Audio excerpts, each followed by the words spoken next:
Kementerian Perindustrian Republik Indonesia mengadakan bimbingan teknis pelaku IKM dan penerimaan secara simbolis bantuan peralatan yang diterima oleh pemerintah Kota Palembang.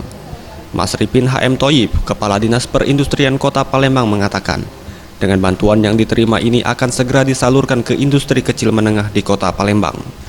Bantuan berupa sejumlah mesin industri ini setidaknya dapat memberikan solusi bagi para industri kecil menengah yang terkendala modal, sehingga hasil dari usaha dapat berkembang dan dipasarkan sesuai dengan standar pasar yang diinginkan.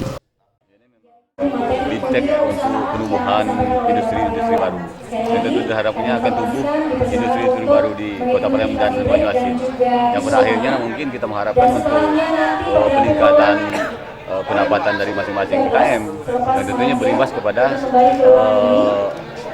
pendapatan secara ekonomi, secara sosial dan secara nasional tentunya. Sementara itu, Endang Suwartini, Direktur IKM Logam Mesin Elektronika dan Alat Angkut Kemenprin, mengatakan bantuan berupa peralatan dapat membuat pelaku IKM berkembang dan dapat mencari modal sendiri untuk menambah dan memperluas pasaran produknya sehingga dapat menarik para pelaku IKM lainnya untuk bekerja sama dan berkreasi sesuai dengan kebutuhan pasar.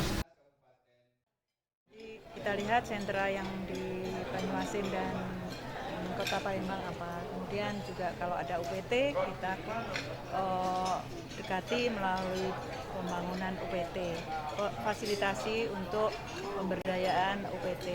Samping itu juga ada terkait dengan Smart IKM, yaitu pemasaran online. Kita mendorong supaya IKM ini go digital. Jadi ada workshop yang kita lakukan hampir ke seluruh. Tim Liputan Sriwijaya TV.